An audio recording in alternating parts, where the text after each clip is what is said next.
we're done.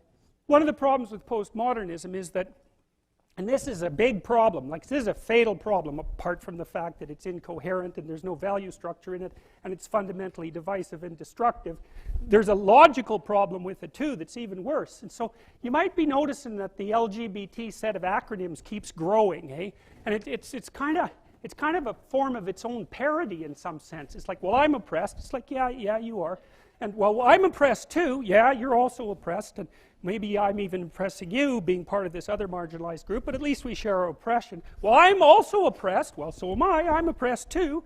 It's like, okay, so here's a problem. There's a big problem here. The problem is, it's true. You're oppressed, you're oppressed, you're oppressed, you're oppressed. God only knows why. Maybe you're too short, or you're not as beautiful as you could be, or you know, your grandparent was a serf, likely, because almost everybody's great-grandparent was. It's like, you know, and you're not as smart as you could be, and you have a sick relative, and you have your own physical problems, and it's like, frankly, you're a mess. And you're oppressed in every possible way, including your ancestry and your biology, and the entire sum of human history has conspired to produce victimized you with all your individual pathological problems. It's like, yes, true. Okay, but the problem is that it is true. And so if you take the oppressed, you have to fractionate them and fractionate them. It's like, you're a woman. Yeah, okay, well, I'm a black woman. Well, I'm a black woman who has 2 children. Well, I'm a black woman who has 2 children and one of them isn't very healthy. And then, well, I'm a Hispanic woman and I have a genius son who doesn't have any money so that he can't go to university. And, you know, I had a hell of a time getting across the border. It was really hard on me to get my citizenship. My husband is an alcoholic brute. It's like, well, yeah, that sucks too. And so, well, so let's fix all your oppression. And we'll take every single thing into account, and then we'll fix yours too. We'll take every single thing into account. It's like, no, you won't, because you can't. You can't. It is technically impossible. First of all, you can't even list all the ways that you're oppressed. Second, how are you going to weight them? Third, who's going to decide? And that's the bloody thing. Who's going to decide? That's the thing. Well, what's the answer in the West? It's like, in free markets, oh yeah, Christ will never be able to solve this problem. No one can solve it. What are we going to do about that? We're going to outsource it to the marketplace. You're going to take your sorry, pathetic being and you're going to try to offer me something that maybe I want.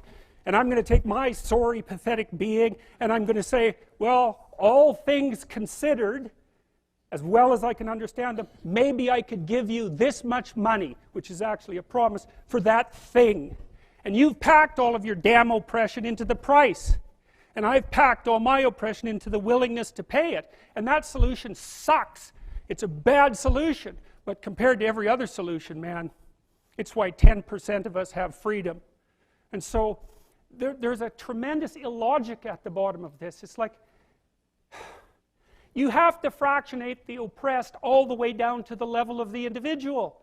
Well, that's what the West figured out. You know, there's a couple of figures who are at the mythological roots of our culture, and you know, people get upset with me because I bring in religious themes, but I understand some things about mythology and religion. And it's not an accident that the axiomatic Western individual is someone who was unfairly nailed to a cross and tortured. It's like, yes, right, exactly.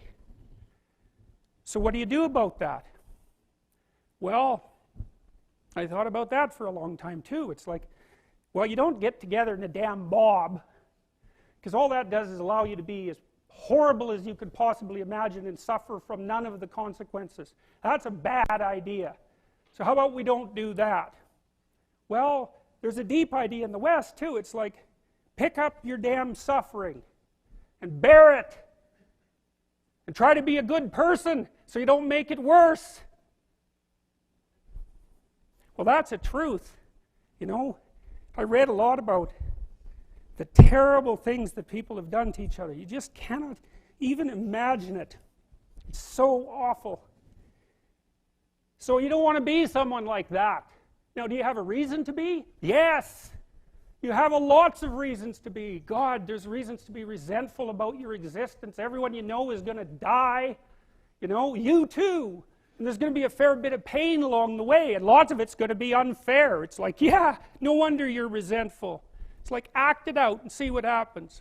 You make everything you're complaining about infinitely worse. There's this idea that hell is a bottomless pit, and that's because no matter how bad it is, some stupid son of a bitch like you could figure out a way to make it a lot worse. So you think, well, what do you do about that? Well, you accept it. That's what life is like. It's suffering. That's what the religious people have always said. Life is suffering.